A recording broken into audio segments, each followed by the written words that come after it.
Welcome back. You're watching NewsX. My name is Vineet Malhotra. Prime Minister Modi is attending the 52nd G7 summit in France at the invitation of French President Emmanuel Macron, joining leaders of the G7 nations and partner countries to discuss key global challenges, including economic uncertainty, geopolitical tensions, artificial intelligence, governance, and sustainable development.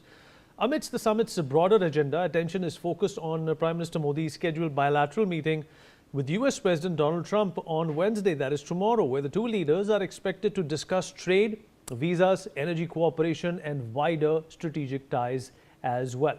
Well, one of the key features in the G7 summit in presence of Trump will be the Iran-US deal. Let's have a look at what we know about this MOU, which will be signed on Friday. And of course, after that, we will get into a discussion with our guests and in fact tear out some of the nitty-gritties of this deal. So what do we know about this MOU so far? First up, the elephant in the room, Strait of Hormuz to fully reopen by Friday. This is in fact the best part of this MOU. As you know, that this blockade, which was first created by Iran and then of course toppled by the United States, has brought about a lot of economic misery throughout the world. US blockade on Iranian ports is also going to end. What this means is that Iran's economy is going to in fact start to pick up. Number three, marine traffic to be regulated by Iran and Oman. This is also a part of this MOU. This in fact is being looked upon a facet of this MOU which could have been debated a little more. Iran has agreed to neither produce nor acquire nuclear weapons. This is a big win if this is what Iran agrees to, because folks, remember, this was the primary reason why the Americans went in. They do not want Iran to be a nuclear state. They do not want them to enrich uranium. And this is in fact coming at a point in time which is definitely going to please a lot of people in the West as well as the East. Of course, we still are not aware about what Israel's reaction is going to be about this deal. Iran would also freeze nuclear activity, regaining from further uranium enrichment. This has obviously been a problem for the Americans. It's been a problem for the Israelis that this enriched uranium could be used in multiple ways, including dirty bombs. US won't push to immediately extract Iran's stockpiles of nuclear materials, so they will allow some sort of a window to the Iranian regime to in fact clear out this uranium on their own. Strong inspection regime for Iran. In fact, this is exactly what happened in Iraq as well. The inspections did go on where they found nothing. US did not impose any new sanctions on Iran. This is going to be a big victory for Iran, which has been plagued by sanctions over the last few decades. US to waive oil sanctions on Iran for a specified period, which is another win specifically for Iran. Well, the time that this deal has in fact taken to transpire goes on to show you that a lot has gone into it. US has agreed to release 25 billion of Iran's frozen assets as well. This is definitely going to do wonders for Iran, a country which has been battling economic woes for decades now. Washington to prepare a reconstruction and development plan for Iran as well. A lot of their cities, a lot of their ports, their economy has been destroyed as a result of this conflict. US to not provide Iran with cash and only lift sanctions for now. Remember that $300 million that Iran in fact had wanted from the United States, which they said they owe them, is also something which has not been mentioned in this MOU. Immediate and permanent end of all military operations in Lebanon as well. This is specifically in fact being directed towards Israel, a country which has continuously attacked Lebanon. We'll talk about this with our guests. Well, here's also what Trump had said about the US-Iran deal at the G7 summit so far. Listen in. We have our deal done with Iran, and it should be successful. It goes to a second stage, which I think will be actually easier. I didn't want to attack them last week, but we had no choice. And we did it twice, actually. We were doing it a third time, and we were able to not have to do that. But we have a deal that's a fair deal. It's a good deal. We are not investing any money in Iran, by the way. That rumor got out there yesterday. It was ridiculous. We have the right to go in someday and do, if I want to do something, or if somebody wants to do something, but we are not investing any money. We have no obligation to invest any money in Iran. Fairly on time. We've been both involved. I think they're going to want to get it done. Iran wants to get it done. They have to get back to business. And the relationship is now normalized. So I think it's going to go pretty quickly, Steve. Could go faster. Could take longer too, but it could go faster. There's so much interest in the text of the document. Why not release the topic? Oh, I will. Why not release it Well, before because Friday? I'd like to get a formal setting first before we do that. But I have no problem with that. It's a good document. Here's what it says.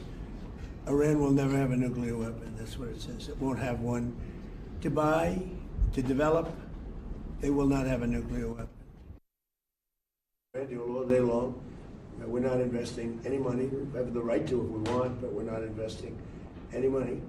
We didn't pay for it like Obama did. He paid billions of dollars. He paid $1.7 billion from an airplane, all green cash. It was crazy. I watched that. I couldn't believe it. But the one thing that's happening that's of note, frankly, the only thing that really matters to me, is Iran will never have a nuclear weapon. And it says it loud and clear. They're not going to develop it. They're not going to buy it. They're not going to do anything with it. And if they do, they suffer unbelievable consequences. Not just a little bit like, I won't even tell you the consequences, but the consequences are the ultimate consequences. And with that being said, I hope we have a very good relationship. I'd like to get a formal setting first before we do that, but I have no problem with that. It's a good document. Here's what it says. Iran will never have a nuclear weapon. That's what it says. It won't have one to buy, to develop. They will not have a nuclear weapon. And I would say that's about 99.9% of what I wanted, because we couldn't let that happen. You couldn't let that happen. And they won't have a nuclear weapon. Now, in addition to that, the Strait is going to be open toll-free. And it's toll-free beyond the 60 days. It's not, somebody said, oh, it's toll-free for 6. No, no. It's toll-free, period. When it opens permanently, it'll be toll-free. I want to congratulate our Navy because the naval blockade was unbelievable. But I'll not only release it, I'll probably have a press conference and read it to you word by word so that the press covers it accurately. All right, a lot being said there by President Donald Trump. We'll discuss this and get some reactions from our respective guests as well. Major General Dhruv Katoch, Senior Defense Expert, with us this evening on the broadcast. Ambassador Gauri Shankar Gupta, former diplomat, also joins me on this all-important conversation. Shruti Das Gupta, Foreign Affairs Expert, is with us on this program as well. And joining us all the way from Washington, D.C. is Professor Ernesto Castaneda. He's a professor at the American University. Professor Castaneda, I'll begin with you, sir. I hope I'm completely audible. Yes, all right, sir. Fair enough. All right, well, it's a good thing. You know, it's perhaps a moment to rejoice that an MOU is being signed. The Strait of Hormuz is going to open. A number of objectives that were being contemplated over the last few months are finally going to fructify. But my plain and simple question to you is, when Donald Trump in fact waged this war, he started this war, which a lot of people in the United States, including the Republicans, say was unnecessary. He said that the primary motive and encouragement for going inside was regime change. Nobody seems to be mentioning anything about that. That's right, Vineet. The public in the US and the world were always very unclear about what was the real intention and the purpose of this war. It seems that it was more of a regional war where Netanyahu was able to convince Trump that it will be in the interest of both countries and the region to debilitate Iran, and by changing the leader in the regime, that there will be pathways for a more friendly Iran towards the rest of the world, maybe democratic changes. But that seems to not have been the case. But given the economic consequences on the world, on the US, that is very unpopular war in the United States and abroad, and that the people of Iran haven't been helped, I think Trump has finally understood that the sooner the war ends, the better, and that he wasn't going to get his wish list in terms of Iranians agreeing to all his conditions for the war. So now he's more willing to start the negotiations, and I think that's what this MOU is. That's where there are no details being announced, because it's really Trump being more willing than in the past to sit down with Iran, which are also now willing to set their demands clearly and to negotiate around them. But it's still, as we heard recently from Netanyahu, he says that the war continues, that they are not withdrawing forces from Lebanon. So that's still going to be a sticky situation. So things to resolve, but what it seems to be clear from Trump's actions, more than his words, is that he's ready to withdraw the U.S. from any further bombardments. And in exchange, the Strait of Hormuz will reopen, which will be very important for all the countries in the world that depend for fertilizers, oil, and other products that travel to that area. So indeed, good news. Okay, I'm going to come back to you, sir. We have some breaking news that's coming in at this point in time. An Iranian deputy foreign minister today said that the 2-month U.S. naval blockade on Iranian ports had been lifted ahead of the planned formal signing of a deal ending the war. I quote, "The lifting of the blockade was something we had emphasized from the outset. It has now started, and the blockade has been lifted prior to the formal signing, which is scheduled for Friday as well." Professor Castaneda, if you talk about the JCPOA, which was signed under Obama in 2015, there are, similar resemblances to, what was envisaged in that MOU as well. Trading nuclear restrictions for sanctions relief is something which was a part of that 2015 deal. No nuclear weapons pledge was also a part of that JCPOA. Release of foreign assets is yet again a part of this. Dilution and manipulation of enriched uranium, exactly what I read out in my opening monologue. Left out weapons program is also something which was part of the JCPOA, which was signed under Obama in 2015. Yet Donald Trump continues to criticize it and continues to, in fact, take credit for what's happened over here. Why do you think that is? Is the situation any different? The only difference that I see is that you have a conflict at hand instead of a peaceful negotiation which took place under Obama in 2015. I agree with your assessment. The agreements at the end are going to be very similar between what Obama negotiated after years of hard work and negotiation with experts that were also experts on nuclear weapons that could set up verification regime with international atomic experts. At the end of the 60 days of discussion or more, we're going to probably reach a similar agreement, because those are the sticky issues that the U.S. and other countries want no further nuclear proliferation, and Iran is obviously going to do that in exchange for resources. That has happened in the past successfully, one could say, with North Korea, even if that gets revisited every number of years. It hasn't been successful in other cases. But yes, it's going to be very similar at the end to what Obama had, but at the cost of a lot of lives, at a cost of a lot of money. Indeed, a hot contest. So funny enough, rather than weakening or making the negotiation easier for the U.S., and Israel and others, it actually strengthened the hand of Iran, who's going to ask for more money, for faster on the agreement that Obama made the Iranian regime sign.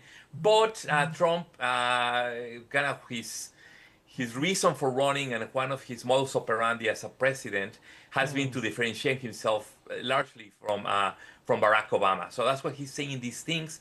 But in essence, in reality, the agreement is not better. It's a worse one, but he's not somebody that would accept that easily. You're quite right, sir. Some breaking news coming in now. All right, 5 Iranian ships have passed through the Strait of Hormuz as the United States lifted its naval blockade following the announcement of a peace memorandum of understanding between Tehran and Washington. The report identified the vessels as 3 oil tankers and 2 ships carrying essential goods.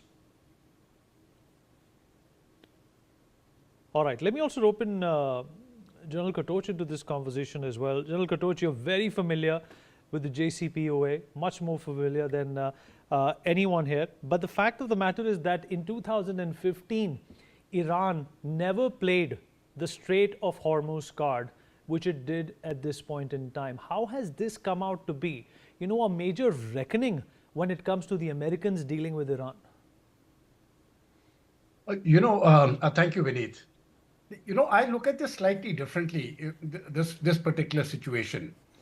Firstly, regarding the closure by Iran of the Strait of Hormuz, I think they had no option. Once they had been bombed, their leadership had been eliminated, they were in a very sticky wicket. And in that sticky wicket, they played the Hormuz card. Now, the beauty of it is that the Americans knew of the possibility of Iran doing so. This has been discussed in the American war rooms. Okay, this is the likely action which Iran will take. But perhaps, till such time as action is taken, people don't really understand the gravity of a particular situation. That is one. Number two, what Iran did, when we are talking with the JCPOA and we are also talking about the present situation, where I differ is, I have a feeling Iran was enriching uranium and they were very close to getting a bomb. That is the impression I get, especially, and this has always been a matter of great concern to Israel. For some reason, which I really haven't understood, why has Iran got embroiled in a battle between the Jews and the Arabs? They are not Jews and they are not Arabs.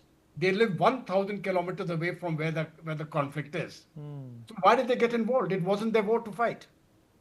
And because they got involved in something which wasn't theirs, I think that has been the initial cause of the trouble, because the Arabs, at some point of time, all the Arab states there, they would have got into some sort of a peace deal with Israel, and we would have had a different situation. Number three, I think in this particular war, while Iran has suffered militarily to a very great deal, the fact is that politically they have won, because the regime change, as you mentioned right at the beginning of your program, the regime change has not occurred. And it doesn't matter how much damage is inflicted on Iran, if the regime survives, they have won politically. But there's one point I want to give now, which is for the future. Once the peace comes, I think that is going to be the most challenging times, not for the Iranian people, but for the Iranian regime. And once peace comes, because that is the time, whether you give it a month or 2 months or 3 months or 6 months, when the people of Iran will finally have a say. And I think that is the time, if the Iranian leadership does not mend its ways, if they continue on the path of Islamic fundamentalism, I think the people of Iran may have a different view. And because they have already suffered so heavily, and we are getting through a nice stage of peace, which will be very comfortable for the people of Iran, none of them would like to go back to a state of war. So I think the challenge is really going to be for the Iranian regime. And lastly, we keep saying that, the Strait of Hormuz is open. But if, as you have said, if Oman and Iran are going to regulate the traffic, what does that mean? They will certainly say, okay, we are regulating the traffic, we are providing a service, we are going to charge for that service. So how is the Strait of Hormuz free? That is something which I think time will, the future will tell. But I have a feeling if they are going to regulate the traffic, there will be a charge involved in that regulation, which means it will not be free. But the Americans are not going to get back in again, because if they get back in again, they will lose their assets in the Arab world, and they are already on the back foot. So I think politically the Americans have lost very badly in this particular war. They haven't had any major damage. Okay, the prices have increased, so the burger cost. But General Katoch, has Donald Trump won politically as well, because the midterms are around the corner? No, I don't think President Trump has won politically. That is the whole point. He hasn't won politically, and the United States has not won politically. Militarily, they have suffered nothing. So you can keep claiming victory. But politically, the impressions which are going around, the visuals which are there, they set out for a regime change. They couldn't do it. That is understandable. They should have pulled out at that time. But then they went in for the destruction to force Iran on their knees. Now the battle became different. The battle became, if Iran doesn't fall on their knees, they have won. It doesn't matter how many punches he gets. It doesn't matter out of 100 punches in the game, all 100 have been hit by the Americans onto the Iranians. And the Iranians have not been able to hit back. It doesn't matter. They have stood. And I think in that standing is their political victory. That's the way I look at it. Fair enough, sir. We have some breaking news coming in.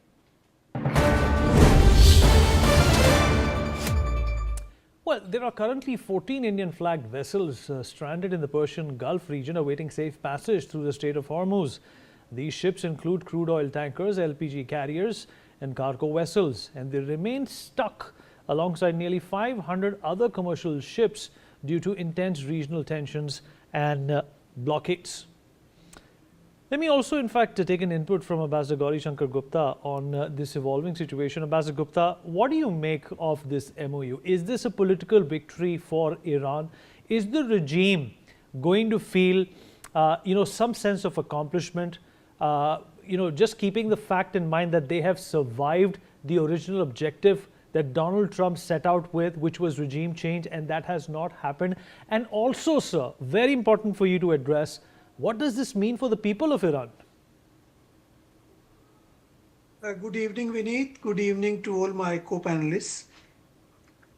You have very rightly said, and the two previous speakers have also said, that Iran has emerged as a victorious power in this entire game.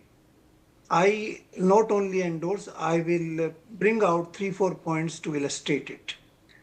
First of all, you see there was a trust between the Gulf states and US. Gulf states believed that the US would be the sole guarantor of their security. That trust has been completely shaken because US did not consult Gulf states before invading Iran. That was one reason. Second reason, the US was not able to protect the Gulf states. Their bases were attacked, Gulf states were attacked, and Iranian missiles and drones could cause considerable damage and could have caused much more damage if the war had continued. So that has become very clear to the Gulf states. The third thing is that in the Strait of Hormuz was never an issue earlier. It was always an international water used freely by all the states they wanted to use.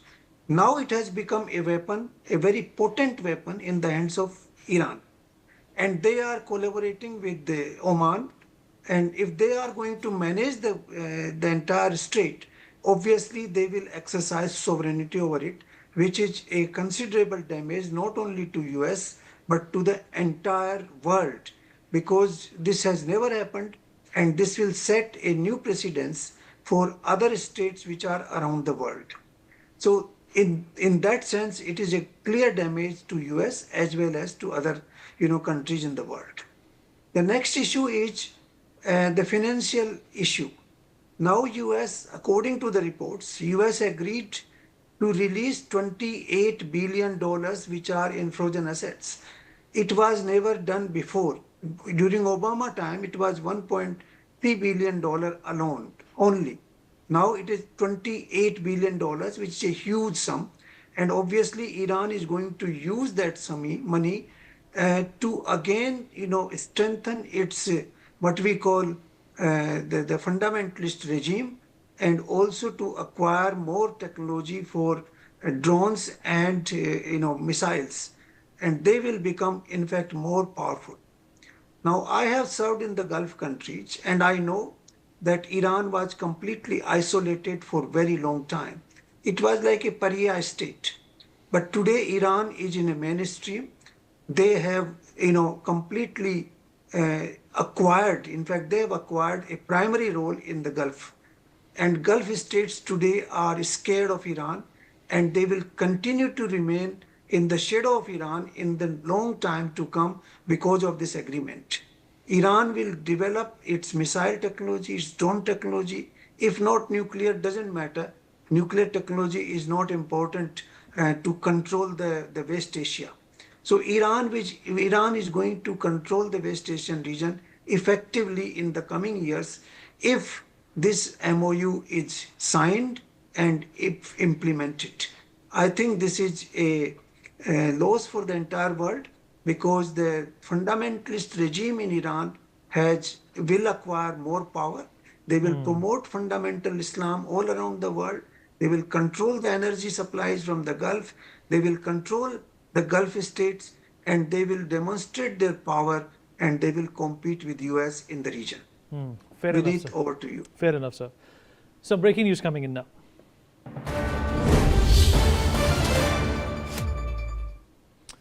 All right, nearly 18,000 Indian seafarers continue to be deployed across the Gulf region amidst ongoing tensions in West Asia, with the Indian government closely monitoring their safety and the movement of merchant vessels through the strategically vital Strait of Hormuz. Professor Castaneda is still with us. Professor Castaneda, it is a political victory for Iran. What do the Americans take away, from this MOU? Is it being done, to placate the dissent that was brewing within the MAGA base as well when it comes to Donald Trump's popularity? Or do you think the midterms, which are going to be in fact very important for Donald Trump, unless he does not want to, unless he wants to, lose the support of the House, was in fact forced to get into this kind of an MOU? Yes, there was political pressure on Trump from inside and from without. I agree with the fellow panelists that this was a political victory for Iran and a loss for the U.S., especially for Trump and MAGA. Indeed, some of the people in MAGA voted for him and were supportive of him because Trump had proposed no more further international foreign interventions and no forever wars. And we saw not only the attack on Maduro and threats to attack other countries, but this war in Iran that went much longer than even he had wanted. So indeed, the price of oil has been going up in the U.S., started to go down, but it still is much higher than before the beginning of the war. So for economic, political, ideological, and kind of foreign intervention reasons, he has lost even support within the Republican Party and within MAGA in terms of voters.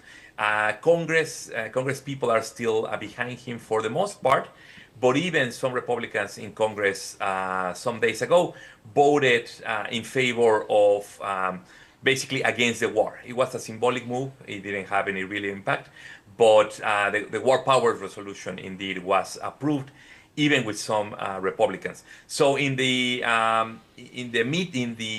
internal elections, the primaries that have been happening in the last weeks and days, the Republicans have not doing too well when there's been competition, and we will see in November. But I think it will be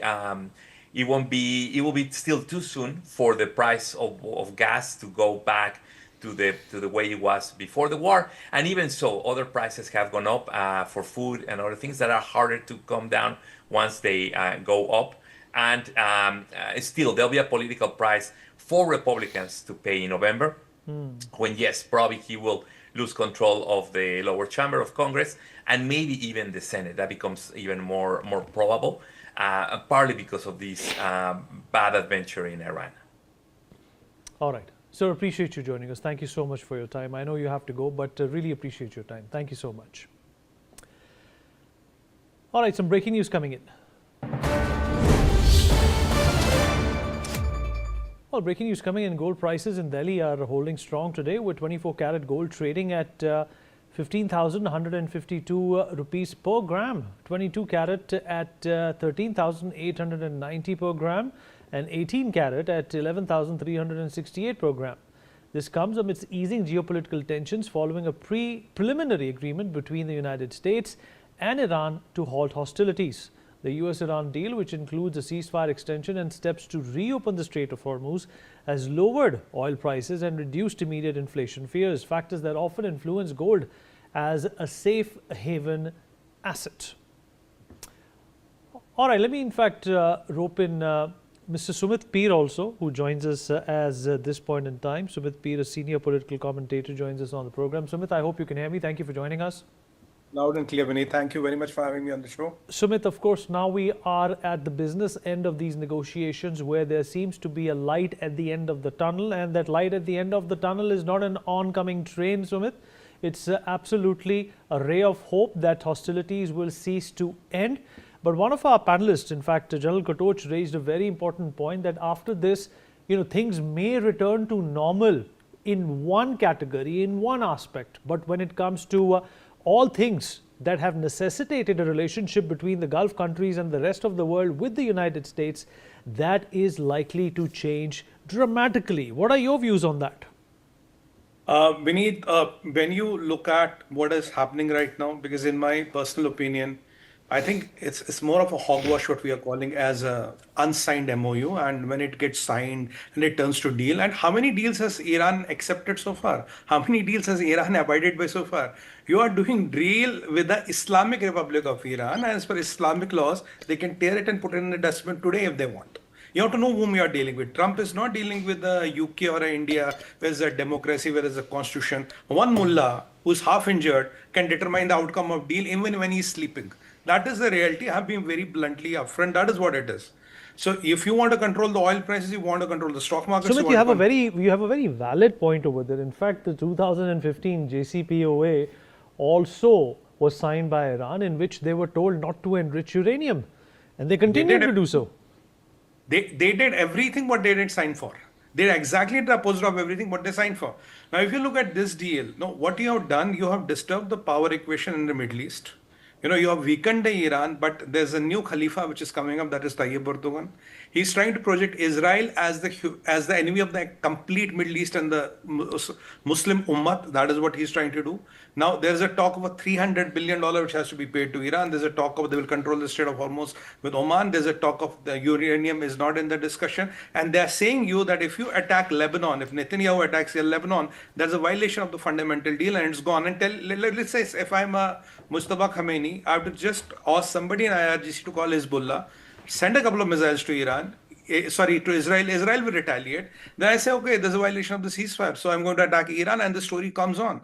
So basically, when these people get the money, what they are going to do? What is the Wahidi's plan? Wahidi will get money. He's going to bring more of these drones and missiles.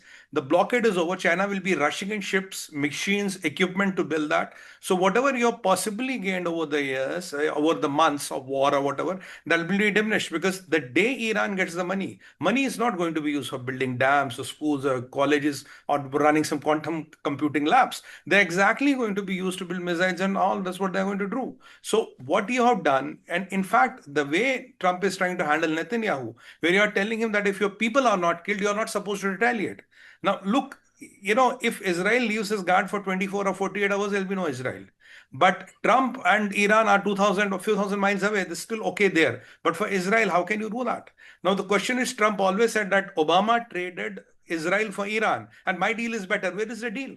Now, if you have a digital signature, if you have signed it, if it is not signed, what is stopping you from releasing that, the draft of the MOU? At least we'll know what Iran is claiming, what you are saying. You're only saying, oh, this is wrong, this is wrong. But what is right? Do we know what is in the deal? Do we know what is in the MOU? There are only two people in the world who have signed the MOU and they're hiding it. One is Mr. Rahul Gandhi, who did with Chinese Communist Party. And second seems to be Donald Trump, who has signed the MOU but is not given to the world. I mean, even the Americans don't know what the goddamn is in that MOU. So what are you trying to hide? And your vice president is saying, oh, there's no $300 billion. You're saying, yes, there's a $300 billion. We have signed, we have digitally signed, we're going to sign. If you have signed, digitally signed, what the hell are you doing in Friday in Switzerland? Okay, the weather in France is equally good. So there's no need to go to Switzerland. So what are you doing? And for the sake of God, if you think Pakistanis in the whole picture are going to help you, and I have seen Trump changing colors like anything. He says, Qatar is the best country. Qatar helped me do it. It's because of $400 billion, which Qataris have influenced to get influence in America. The same Trump in the last term said they are the biggest supporters of terror. They fund all the international terror across the world. And when he was questioned this, he said, oh, I didn't know them well. So did you know them well last time or did you discover them today? What exactly are you doing? What is your position as United States of America? What is happening to uranium? He says, oh, uranium is buried down there. Only Chinese have the equipment to take it out. It's quite safe there. Else we have B-2 bombers. So if uranium is down buried there, if you had B-2 bombers, it is safe there. Why are you even cutting a deal? What happens to the proxies? Have you a position on proxies? What happens to the ballistic missiles and drones? Do you have a position on that? Are you going to pay Iran $300 billion as retributions of war? Are you going to lift the sanctions? When are you going to lift the blockade? Is Strait of Hormuz toll-free and the international waterway? Will it be controlled by Iran and Oman? Do you have any of all these questions? And most importantly, what do you expect Israel to do? Aise haath khol ke baitha rahe, close their hands and wait for the death to come their way. And that is what you expect. You're saying Benjamin Netanyahu's response in Lebanon is not legitimate. And now I will tell you the cherry on the cake. He just said, around 1 or 2 hours back, he said, okay, you know what? Leave Hezbollah to Julani. Now, Julani is an Atangwadi or a terrorist of former ISIS. He has murdered people. I don't know how many heads has he chopped. And now you're telling Netanyahu, forget Hezbollah, leave it to Julani. Julani will take care of Hezbollah. And 48 hours exactly before that, Tayyip Erdogan calls Julani and says, look, buddy, you're not going to touch Hezbollah because Hezbollah has been the biggest leverage of Iran, and I want to develop that leverage so that I can use it against Israel and the world when I need it. And Hezbollah is already saying we should start building relations with Turkey because Iran is not so strong today.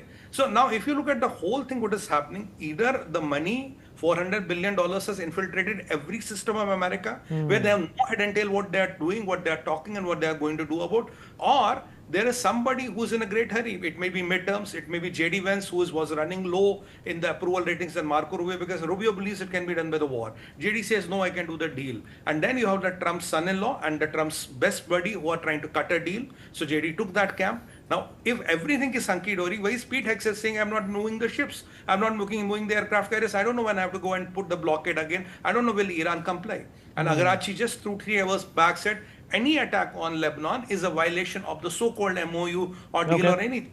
All right, all right. So just hold on to that thought. We have some breaking news coming in as well. Some breaking news coming in now.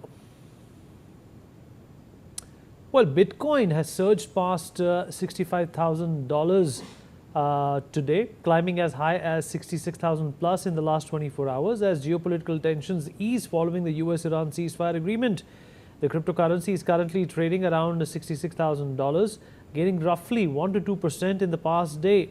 Market analysts attribute the rally to a reduced safe haven demand for traditional assets like gold and a broader risk on sentiment across global markets as well. All right, let me also rope in General Katoch once again into this conversation. General Katoch, all right, we have spoken about the nuances of this MOU. We've talked about the JCPOA. One perhaps topic that we have not gotten into profoundly is, where does this leave the state of Israel, a country that in fact is in more ways than one pivotal for this war at hand? Vineet, as far as Israel is concerned, for a very long time now, their biggest fear has been Iran getting a nuclear weapon. Now, as far as the Israelis are concerned, that possibility for the next decade or so does not exist. In fact, it will take Iran some time to recover. They have been so badly damaged in very vital sectors. So there is no immediate threat to Israel as of now. But that doesn't mean that the threat will not go away unless a regime change occurs. And I think Israel will continue to carry out undercover operations to hit out at the Iranian leadership. I think their intelligence services are pretty well penetrated into various organs of the Iranian system, which is why they have been so successful so far in hitting out at the leadership. But after this particular war, Israel also has been very heavily damaged. They've also suffered, and their assets have been destroyed to a very large extent. So I think for the moment they will follow the dictates of what the US is saying.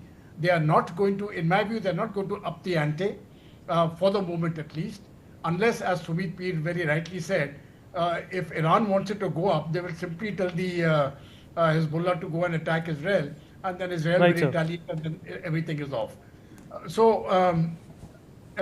In that sense, I think there are many possibilities which are there. But for the moment, it is my firm belief that peace will reign. The ceasefire is going to hold. Okay. That does not mean that things are going to be hunky-dory and people will shake hands. There's going to be tremendous tension in the area. But I do not visualize missiles flying around over thousands of kilometers the way they were earlier. The Americans, of course, have withdrawn and their fleet.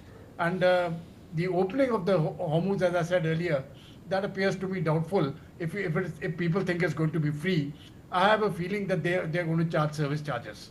Fair enough, sir. Fair enough. So let me in fact rope in Shruti also into this conversation. Shruti, there are going to be changes. Things are not going to be hunky-dory. Iran has executed a lot of things, which were not anticipated by the Americans, and more so for the world as well. They shut down the Strait of Hormuz, which of course was a big shocker to the entire world, including India. They also attacked a number of Gulf countries, which also came as a surprise, which directly put pressure on the Americans to figure out some sort of a middle path. What changes for the next decade when Iran actually suffers, from this loss? Greetings to you, all the panelists and the viewers. What I understand is that all these intentions were declared even before the first bomb landed on Iran. They had specified very categorically that if US engages with Iran again, Iran will attack all American assets in West Asia. And thereafter, they also said that anybody assisting or any allies of USA are also not welcome. They also stated very carefully that we will use Strait of Hormuz to our benefit.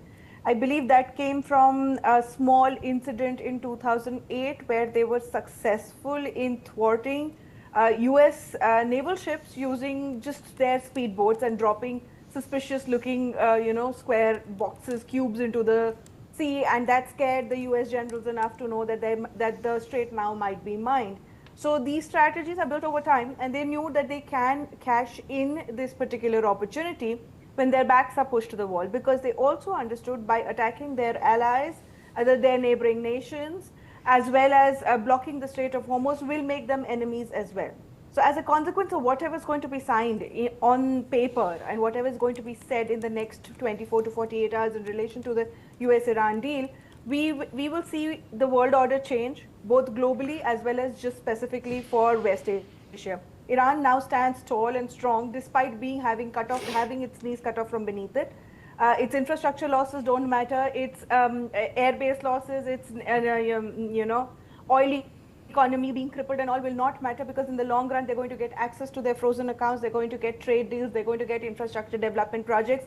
And from what I understood, what JD Vance was talking about yesterday, that the GCC countries will be funding those that $300 billion development into Iran.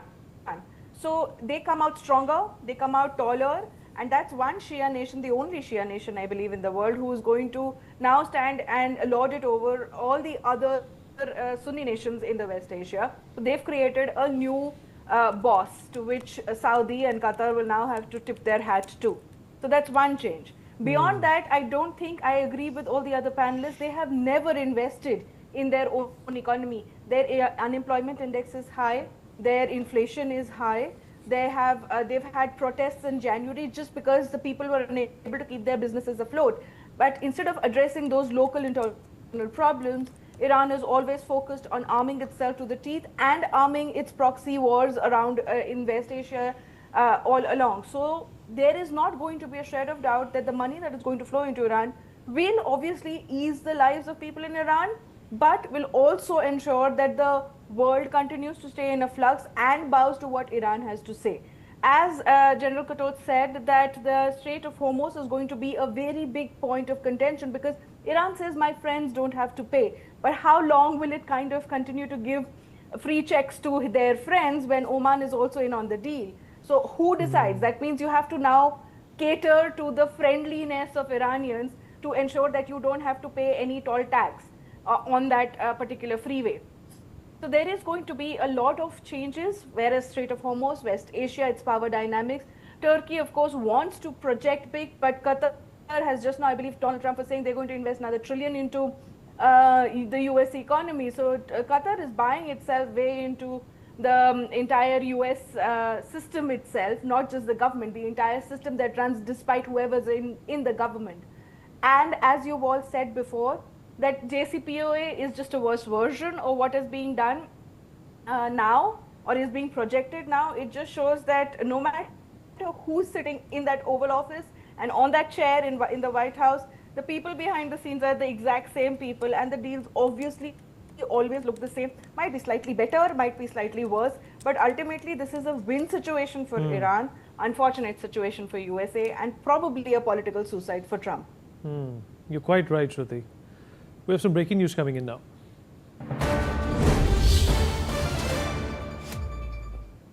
Well, oil prices have eased further as geopolitical tensions continue to cool following the US-Iran ceasefire agreement. As of 8:30 a.m. Eastern Time, Brent crude, the global benchmark, is trading at 81.55 per barrel.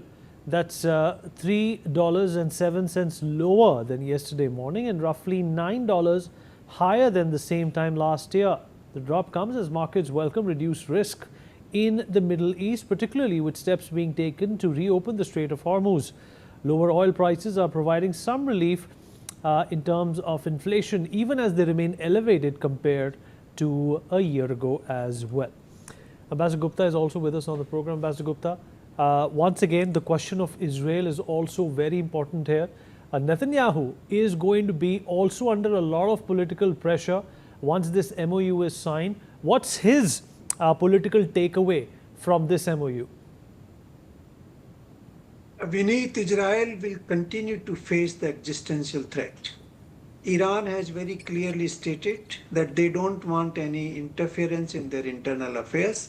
And if that commitment has been given by US, obviously the change of government in Iran would be very, very difficult because the Revolutionary Guards have all the powers and they brutally use that power to keep the regime in power.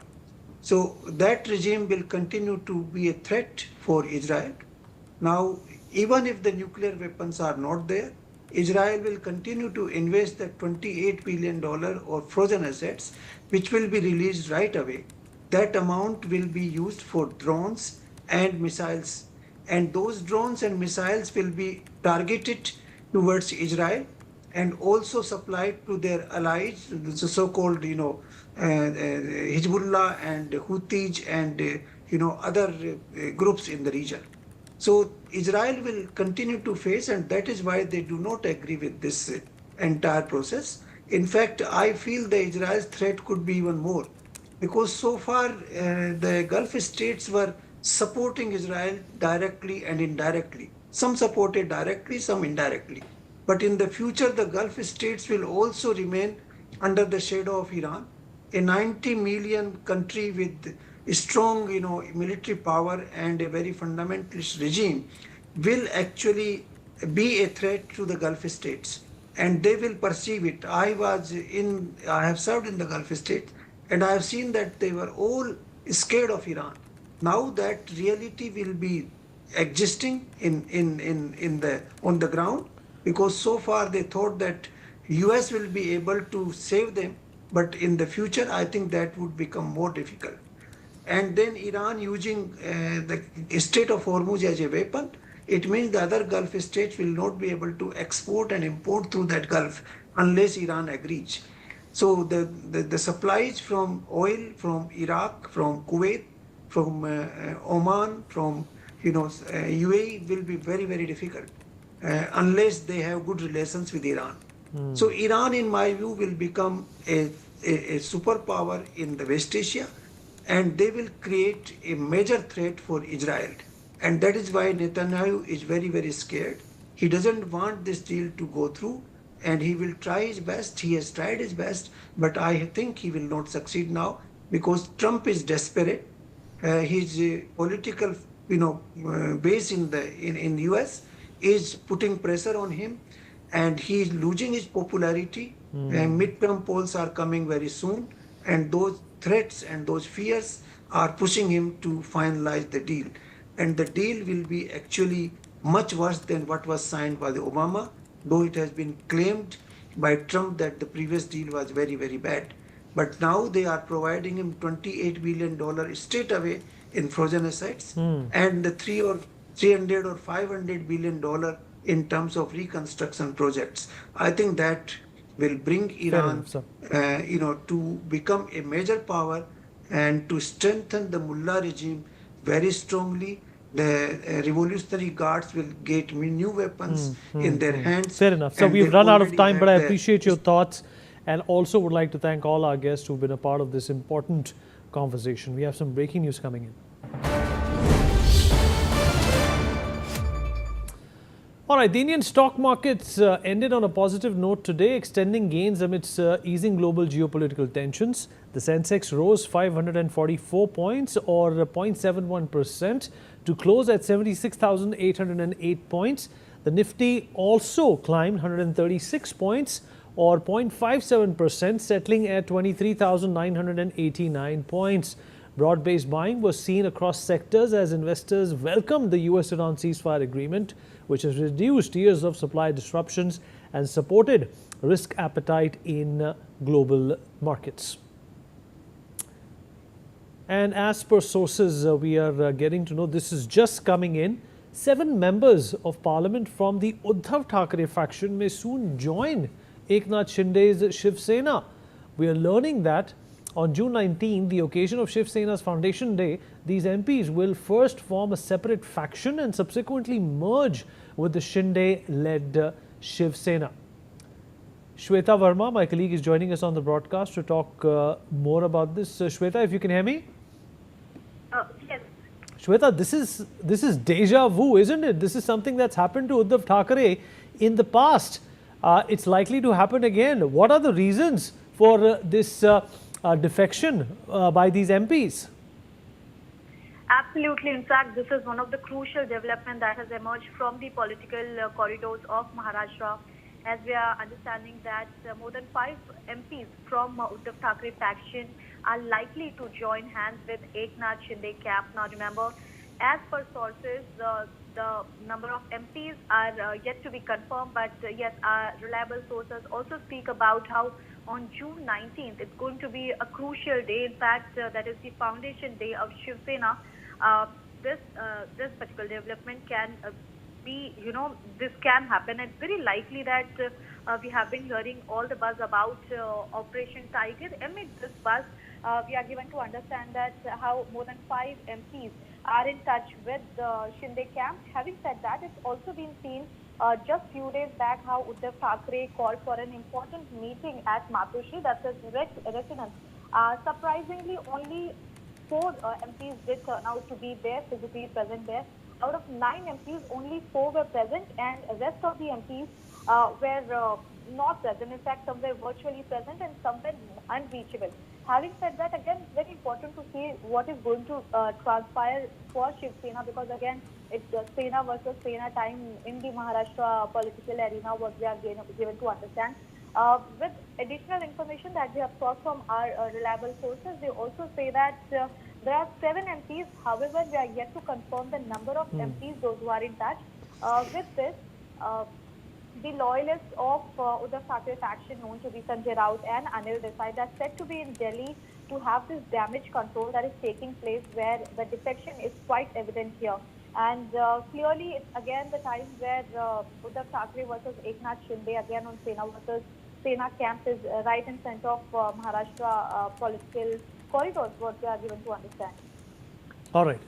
Shweta, stay with us. More breaking news coming in. Uddhav Thackeray is damage control is what we are learning at this point in time. As per sources, Anil Desai and Sanjay Raut are in Delhi. Efforts are being made to stop 7 MPs from joining the Shinde Sena. All right, we'll continue to follow the story. We're going to dip into a very short breather. We'll be right back.